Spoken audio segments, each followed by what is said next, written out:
Hey everyone, welcome back to another edition of Frontstretch's Monday Night Racing Pro Series recap show. I am Michael Massie. You'll notice that Brandon Hauff is out this week. He's on vacation. So in his place, we got two lovely guests, a couple of crew guys in the NASCAR Xfinity Series, as you can see there by the logo on George's shirt. We got Gabe Wood with JD Motorsports and George Balfanz Jr. with Alpha Prime Racing. How you guys doing? Doing okay. If I was doing any better, I'd be you, sir. Well, so we raced last night. We raced at Las Vegas in the truck series. It was a difficult to drive setup, but it was a lot of fun. Another race where it was a couple cautions early and then long green flag runs. Nice sponsor plug there, George, with the Coors can. But yeah, it ended up with Adam Cabot kind of stinking up the show, pulling off and leaving us. I'll ask you guys about your races in a second, but for me, it was another deal of the idiot behind the wheel, screwing up my night. I was riding along top 25, just kind of biding my time, thinking there'd be a bunch of cautions for some reason. And on that first green flag pit stop, just came in a little too hot. Last week I missed the commitment cone, and that screwed me over. This week I spun it out, slammed the inside wall on pit Oh entry. no. Oh God. And so I'm thinking, all right, there's gonna be more wrecks later. I'm gonna save that fast repair. And Smart. Most of the yeah, time. No. most of the time in this league, that would be the move to do. Not this time. So I just ended up riding around on a low line, like 7 to 10 miles per hour off the pace, losing some laps there, but got fixed on the next caution or next round of pit stops. There were no more cautions. And then at the end of it, I did have one little shining highlight where I got to Leighton Sabile was doing his dirt racing move that he's been doing the last 2 weeks, that just kind of swirling around. And I got a run on him coming off the final corner, beat him to the line for 26th place. So Hell yeah. You weren't last. You didn't get the DoorDash award. yeah. Well, I don't know if anyone's actually gotten that yet or not. So we'll see about that. But yeah, I don't know. That felt like a win for me. It was fun just beating him to the line. So we'll start with you guys both finish 19th and 20th. I can't remember who was 19th, who was 20th between the two. Gabe was 20th. Yeah. All right, so let's start with you, Gabe. Tell me about your race last night. How was it? So it took a while to get a handle of the setup. We had the couple of times we had to restart it because we had some setup problems. But the third time that we started the session, when they took the tape off and dropped the temperature, I think they actually got the desired effect they wanted with no pack racing. Everybody kind of spread out, and you actually had to either save your tires or know how to drive a loose car on a long run. And I qualified like 20th or something like that. It was probably one of my worst qualifying efforts of the year, which is funny because it's just wide open, but it's just all about getting that momentum coming to the line and maintaining it. But race started. Well, actually, before that, go to grid, and my computer locks up. Oh, So I didn't know that. yeah, so I'm scrambling. I go into Discord. And I'm like, Josh, our head admin. I said, Josh, how many pace laps are we running? 2.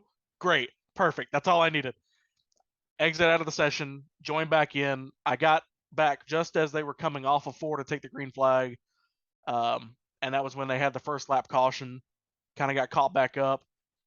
Got the next restart when the green flag run started, and drove from 30th to 12th, I think, in about 20 laps, and then the caution came out again. Was able to break away on the next run with the top 10. I ended up racing around 8th and found out something really interesting about that setup, which we didn't expect. About 15, 20 laps into the run, you could start moving up to the high side. And the high side through 1 and 2 was really good.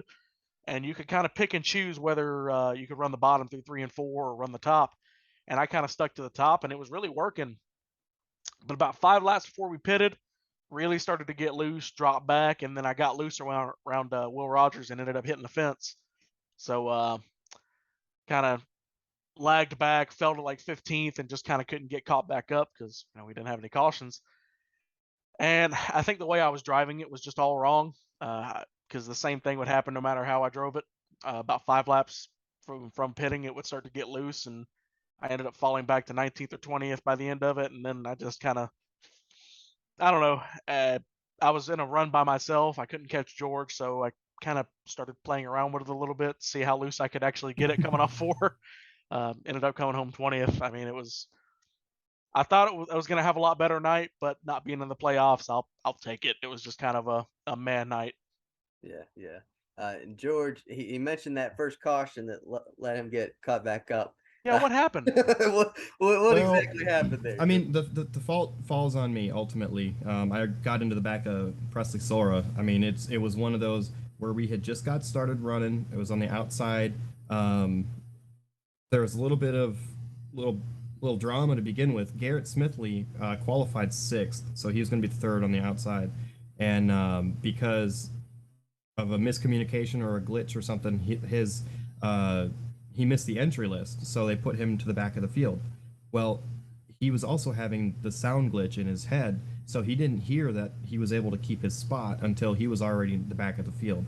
Well, we're coming to the green flag to start the race in turns 3 and 4, so we all kind of get bunched up like normal on the start, and whoever was on the outside, I think it was Malillo, I guess just didn't get a very good start, and so the bottom 2, P1 and 3 took off, and they widened out in the corners, and I don't know what happened or why they were lifting so much, but everybody was kind of getting shuffled around in the outside lane, and everyone was checking up and checking up and checking up. I had DJ Cummings right behind me. I bumped Presley, and DJ bumped me, and it was just Presley gathered it up pretty good, but I think got a little hit in the process, and for the most part, everybody was okay. I think Colin got a little damage too, but again, it's Las Vegas. It's an aero track, and we're dealing with a setup that is very highly dependent on momentum and aerodynamics. So you have to have that stuff in check. So we go back green, and I think I'm 8th or 9th, and I qualified decent. I qualified 10th, so I wasn't upset about that. But so my pace was good, but on the high side on initial runs, if you were in the gas, like if you held it wide open and you weren't on the bottom, it was just stepping out all over the place. We saw Justin Malillo get into here's Robbie. Robbie, yeah, he got into Robbie like 6 or 7 laps in and absolutely killed Robbie's truck. He ended up finishing last, right? Yeah. Or somebody else did, because he pitted. He did a pity pit so that the other guy would get last place and get the award or something like that. Whatever happened, but yeah. So it was all about saving that right rear tire, which is why I never went up to the top to do race runs. But in all that process, being that I was just bumped out of the playoffs last week, I was more than happy to let those guys that were running for the playoffs go past me. And at one point, Vargas, I was letting him go by me, and I let off the gas, and I swear to God, that truck just turned hooked left, and I ran into the side of Vargas pretty hard. Caution didn't come out, but at that point, I mean, I know Vargas, I don't know how slow he was, but he had to have been considerably slower. He fell back to about where we were by the time we pitted. And that was the one thing wrong. I wouldn't say wrong, but Gary ended up explaining himself about building that setup to where, he said I had to do it wonky to where the car would start to space themselves out.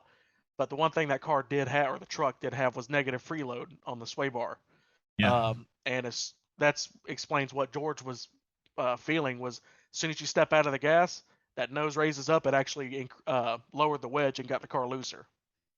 Yeah. So I learned that it's almost like the current Cup cars, you can't, in order to get it to rotate, you can't just let off completely on the throttle. You actually just let off 20 or 30%, and then just it rotates it a little bit, but not as much as it could.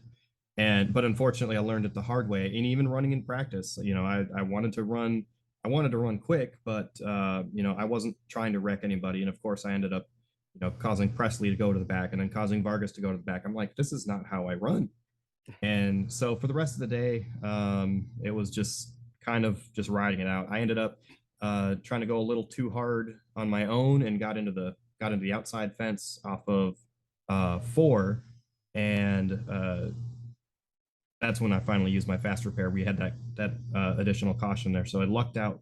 But in the process of taking that first damage and fixing it, I went down a lap. Oh, after I ran into Vargas, it was all I could. I ran into him like center of 3 and 4, and it was all I could to not hit the fence and come back down the track. I ended up coming back down the track, trying to keep it straight, and then going down pit road and thinking I should have just pitted and taken my lumps there. But go down pit road, and I don't know how like 7 people didn't run me over. I think Ford was one of them that as I crossed, yeah. I mean, it wasn't me trying to go down to pit road. It was me trying to keep it as straight as possible without letting everything unload. And I mean, I was doing this. The in-car must have just been stupid. I mean, I was wrecking for an entire corner. Like, gosh, I'm not this bad, but whew. I'm glad I know the story behind that now, because in our Discord, I was like, geez, George just pitted from the wall. Yeah, I wasn't trying to. I wasn't trying to go down pit road. That was just it was either go down pit road or, go through the grass. And honestly, I felt better going down pit road. And at that point, I had caused 2 incidents. I was like, I just need to get the F out the way and not screw up anybody else's night, because I'm not out there to do that. I want to go out and be competitive and race, but I'm not. I will give those guys a mile because I wish people would do the same to me. So I will say, George saying him crab walking to pit road and almost wrecking it reminded me of something.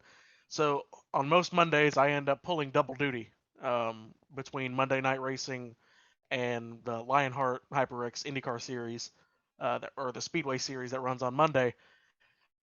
And if my race on Monday night racing didn't go bad enough, we were running New Hampshire in the DW12. And I figured out I could dip my left front to kind of de-wedge the car and rotate it. Well, lap 18, I stuck 2 wheels on the bottom seam at New Hampshire, and the car whipped around so fast I thought I got whiplash. Ended up taking out Isaiah Dupree, who ended up thanking me actually, because he was not enjoying himself either. So I wrecked literally the most perfect person, but it was funny. But yeah, that after I wrecked, I could see my wheels straight, and I'm like, maybe I'm good. Maybe I'm good. I go to pull off, and the whole car just, and I almost shot back in front of the pace car. I'm like, nope, we're done. Yeah, and people were like, just Alt F4 if that ever happens. I'm like, okay, so with my setup, my wheel is here. So Holy God, at that quick release. It's because there's an adapter and then an adapter. So it's substantial. But so my steering wheel's here. My keyboard is all the way down here. There's no buttons on this steering wheel, so I can't just hit Alt F4. I have to look down, find it, and then hit it. And it's MNR. I'm not doing Alt F4. I'm gonna race this thing out. Yeah, for sure. Yeah, it's a rough night for each of the 3 of us. It sounds like, yes. But let's get into a little bit of the behind the scenes, who you guys are. Let's go back to you, Gabe. How did you get into NASCAR? How did you get to be the tire specialist over at JD Motorsports? I was drafted. Lottery. No, so I actually grew up racing and working the dirt tracks in South Georgia. Grew up there, kind of did a little of everything. I worked tires there. I did crew member stuff. I actually did a little bit of announcing at my local dirt track as well. And it got time for me to go to leave high school, and there was a presentation from the University of Northwestern Ohio, and they have a high performance motorsports program. And I'm like, well, I love racing and I want to keep doing this, and I really don't feel like being an electrician for the rest of my life, because that was what I was going to end up going to do. I actually did that for 8 months before I went to college, but I went there. I got an associate's degree in high performance. Learned everything I could there. But while I was there, I was in the ARCA program at UNOH, where they you volunteer, but they pay you, but you volunteer with ARCA Series teams. So back then it was Andy Hillenberg, Wayne Hickson, Thomas Prater, Venerini. Those were all teams that were in the program. Well, I ended up getting put with Andy Hillenberg. Right. He's an ARCA Series champion, old sprint car driver. Not that Andy Hillenberg, the Chili Bowl winner. There's two of them. They used to congratulate each other on the wins that each of them got, because they used to attribute newspapers to the wrong person. But Andy's a that's great awesome. guy. Andy's a great guy. I worked for him for 3 years while at college. Monday through Thursday, I'd go to class. Friday, I'd drive to wherever the ARCA Series was and work with him. Sleep on Saturday or Sunday and do it all again on Monday.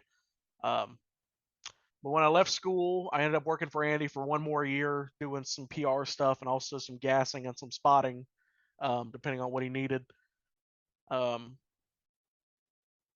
End of 2019, sponsorship fell through with who I was actually working for. I was actually working through a sponsor that was sponsoring Andy, that I had gotten linked up with, but they ended up falling through and not paying me. And, there's a lot of stuff going on, and it happens a lot in racing, I was unfortunately. gonna say that's a common theme among low budget and smaller, outfits. Yeah. So I ended up working for Andy full time for 2 months, sandblasting chassis at his shop. So I got to experience that, got to do that. And then December of 2020 or December of 2019, Jay Lopez, who works with Alpha Prime, he was actually leaving JD Motorsports to go to Alpha Prime when they were starting up, back when it was just Tommy Joe Martin's racing. And Jay was like, "Hell, I'll put your name in." So I ended up getting hired there. I was started off as the tire guy and kind of just doing whatever at the shop on the 6 car back when they started the 6 car with David Starr. And then after COVID, ended up running with Jeffrey Earnhardt and the Zero. Over the past 2 years, I've really started to come into my own doing rear suspension, rear gears, rear ends, all that stuff. So everything from the transmission rearward is me at the shop, and then I do tires at the racetrack. And I've been at JD for 3 years now. Nice. Yeah, always a person I enjoy coming up to talk to when I'm at the racetrack. You always got always. He's a good one to take videos and pictures of because they're always comical. I hate all of you. I'm not gonna get into it. Get into it. No, I get made fun of. I see. No, I don't. I didn't take. I'm not talking about the Humpty Dumpty one. I'm talking about the one where you're laying on the ground spinning the wheel of the tire cart. Oh yeah, I did that too. That one's pretty funny. There's me photoshopped onto Humpty Dumpty's wall.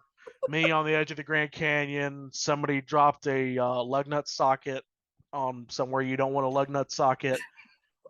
Someone put ouch. Someone put Those are heavy. two Krispy Kreme donuts in my tire bag before Daytona this year or last year, which I ate. Of course, you're not going, not gonna not to. True. Want to add one thing real quick. While I was at Hillenberg, this is how I started doing tires. I actually mentored under a guy named Kelly Punch. He worked in the ARCA Racing Series. He was actually best friends with Dale Jr. And George, I guess you know him through Venturini. Through Venturini. He was at Venturini, and then he kind of freelanced through Hillenberg's.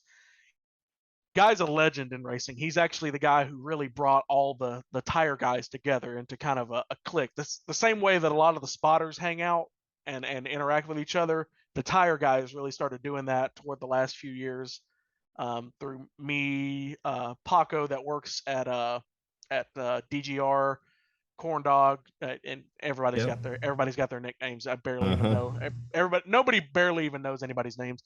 But Punchy was a really big influence in my life, and unfortunately he passed away last year.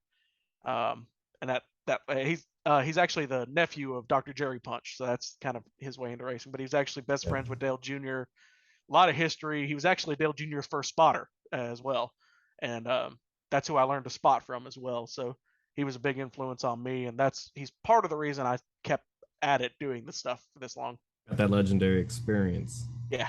Can't lose that stuff. And that's where I ended up. I've gotten my current nickname, which I think only the tire guys know me as, is PJ, Punchy Jr. Punchy Jr. I didn't know that. Learn something new. I'm learning all kinds of new things. Now how about you, George? How did you end up in NASCAR and get with Alpha Prime Racing? And you're the tire changer and a mechanic there. Yes, I'm a tire changer. That's my main job. I'm also a mechanic. I'm a road mechanic for the Xfinity Series and for the ARCA Series for Venturini Motorsports on the 15. We actually won this last weekend in IRP with Chandler Smith. But so I changed tires. That's my I guess quote unquote full-time job. But all of this started. I moved to North Carolina from Minnesota in 2009 to attend NASCAR Technical Institute. Did the whole NTI. Ooh, that's a nice cap. Got another guest on the program. Yeah. So I did the whole school deal. Did the NASCAR classes. Took the pit crew class, and I came down here knowing that I wanted to do pit crew stuff. I wanted to be a pit crew guy since I was like 9 years old. It was always a dream of mine. My family comes from a little bit of dirt racing. I never raced a dang thing in my life, but I decided right after high school to take the plunge, move down to Mooresville, and it's been now 13 years that I've been here. And my first job was from the king himself, Richard Petty. That was my first offer, first anything with racing, where I worked with the 9-car team doing pit support. The 2 wins that Marcus Ambrose has at Watkins Glen, I was with that team for both of those as pit support. I wasn't over the wall. Yep. Yeah, I have a couple. I got a pair of shoes that say the Devil Racer with the black and yellow Stanley colors on them, and that was the first ever fire suit I had with my name on it, with my last name on it. That was pretty cool. But I did that for a couple years. They started downsizing. I got let go, and that is actually what catalyzed me going into pit crew full time. I started working with Matt DiBenedetto and Ryan Ellis when they were with SR2 Motorsports, which is a nationwide team that, similar to your deal, Gabe, where the checks stopped going through and people stopped getting paid. So we stopped working. So then I went over to TMG Motorsports Group, worked with Gary Showalter and that whole group, worked with, Dave, Longbeard Dave. Yeah. Beard, Yeah. Dave Edwards. Yeah, Edwards. I couldn't remember his last name, but started working with him, Adam Deem, a bunch of other guys. Adam, he's currently on my ARCA team. He's from Minnesota, just stone's throw from where I'm from. Did that for a number of years, and then I got tired of working in the shop because of I was working 3 jobs. I was a cyclist, I was a professional mountain biker, and I was working in the race shops, and I was traveling on the weekends. So I was burning the candle at both ends. I decided that after 4 years of just practicing, that it's time for me to start going over the wall. So I did. I started going over the wall, and I started practicing at place. At the time it was called Excalibur Pit School, where I eventually started doing 100+ races a year, pitting for late models, for Winchester 400, Snowball Derby, things like that. I actually pitted a figure 8 race in Indianapolis a few years ago. That was unbelievable to watch. It was a 6-hour figure 8 race. Nuts. But yeah, so now, but then since 2016, I've pitted for the ARCA Series, Trucks, Xfinity, and Cup every year except for this year. I haven't done any of the Cup stuff yet this year with the single lug on the racetrack because there's all kinds of reasons. Don't need to get into that. But yeah, so now the last 3.5 years, this will be 4 years at the end of this season that I've been with Tommy Joe, with Martin's Motorsports, and now this year they turned it into Alpha Prime. Working with drivers like Raja, Ryan Ellis, Sage Karam. He just drove a heck of a race this last weekend. Julia Landauer at New Hampshire. All kinds of. It's like he's like the Hendrick of Xfinity Series, just rifling through drivers. Really great talent too. Josh Balicki, the Cup Series driver, he ran for us at Road America, had a great run going there too. Andy Lally drove for us at Portland. I was gonna suggest at the beginning of the year when you guys started announcing all your drivers that you know the Cleveland Browns, every time they get a new quarterback, that guy adds a name to the jersey and it's got down to the floor. Yeah. You guys should do that. Could you imagine how long that list would be even right now? Oh Lord. Yeah. I think you guys are up to 11, I think, drivers. 10 maybe. It's double digits, which is Tom, impressive. Tommy Joe, Sage, Ryan, Julia, Raj, Andy. Did you say Ellis? Yeah, I said Ellis. Oh. Who else? Josh Balicki. Caesar Baccarella. Yep. That's 8. Yeah. And I know we're missing a couple. Yeah, well, I gotta be missing a few. We'll get. Yeah, it's a bunch. Yeah. But yeah, so I've been changing tires now for about a decade between practice and racing. I've got a handful of wins. I've got wins in every series. Actually, I don't have a truck series win. I do have a penalty. I'm up to about 15 grand in NASCAR penalties from lug nuts, but you know, we don't talk about that. That's probably a good thing you're not doing Cup this year, then, with all the penalties going around there. Well, it's not even a talent deal. It's just, you know, with this last year, we kind of got away from the company that we worked under before because we're subcontracted. So we started our own business called the Pickle Gang, and it's literally a business. It's a brand that we supply all the pit crews for Alpha Prime, for the 30 truck, the 46 and 47 trucks, and all of Venturini. So, but people in the Cup Series, because there's so much money behind all these cars, they don't want to go with a quote unquote no name, and we don't have a whole lot of depth either. So we're comfortable not being in those positions. God forbid you guys have a wheel fall off. That's a trickle down effect. Yeah, and the problem is there's so many factors that we can't control with that new system. And you know, we practice them. We can do those pit stops. We can do the stuff at with Joe Gibbs. Like, we do those style pit stops too.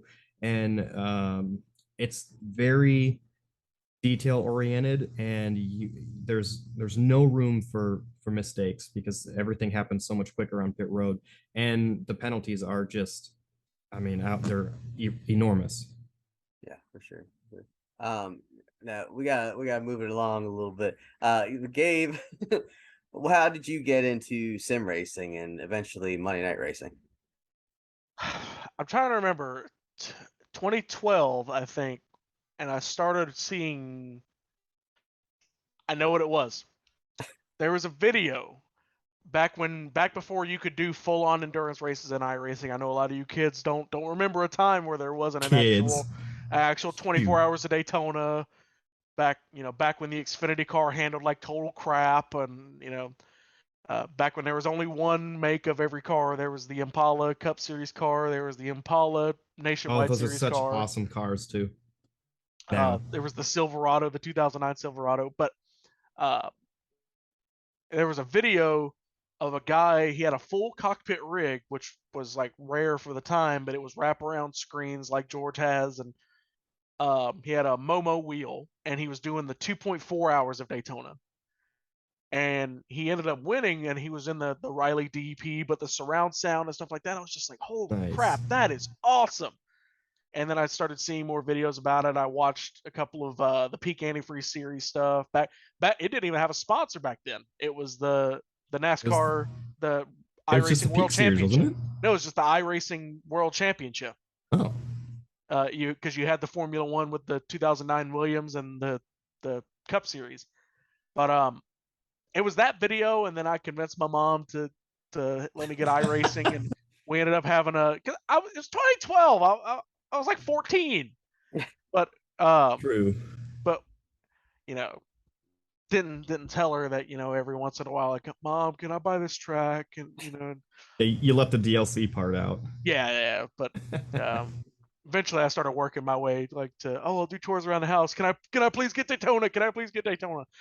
But that was where it all started, and I kind of got out of it for a while. Back when I was starting, in JD Motorsports. I didn't have my rig up here, and now I've gotten my own apartment. I ended up buying a full rig and got my stuff back up here, and really started getting back into competitive sim racing again. And Monday Night Racing was really the first thing I started when I got back. Nice. What drew you to the league? What was it? Vargas getting in it? That Vargas was in it, but it was also Seth Eggert because he kept talking about it. It was in the middle of season 1, and I was like, and they started opening. They were like, hey, we're opening up some stuff, and I was like, well, it's like, oh, it's for racing people only. It's for crew members and stuff like that. I was like, I is crew member, so crew member is me. Yeah, so I ended up asking Ford, and he was like, yeah, sign up, whatever. And I've been a pain in Ford's ass ever since. And all of us. You're an MNR Thanks. legend. Yeah, I know. Yeah. I have people come up to me at the racetrack. Oh, you're Gabe from MNR. Oh God. Yep. Nice. George, how did you get into sim racing and eventually MNR? Mine's a lot more simple. I joined iRacing in 2019 because I was really pissed off because I was playing CSGO. I was, a global level competitor, and I was just frustrated, and I needed something else. I needed to do something else. And nice. But I've loved the NASCAR games when I was growing up. I didn't want to, get into a computer game that wasn't realistic. I love the realism factor for any types of games, and it's a simulator. And considering all the other options, iRacing made sense. I was a tire changer. It was the sport that I worked in. My friends were on it, so I downloaded it. I was actually just really intoxicated one evening, and I bought a year subscription, didn't even have a wheel, didn't have any idea what I was going to do. And I bought a wheel from Brandon Trano for $100. It was a G27, and rode on that until about COVID hit. And that's I started ordering my, I ended up upgrading to Fanatec equipment. But then COVID hit, and I had been streaming iRacing for a year, and it just blew up. So I worked with Josh Mendoza, Garrett Smithley, Tommy Joe, when all the drivers were streaming and doing all this other stuff, helping them test and learn.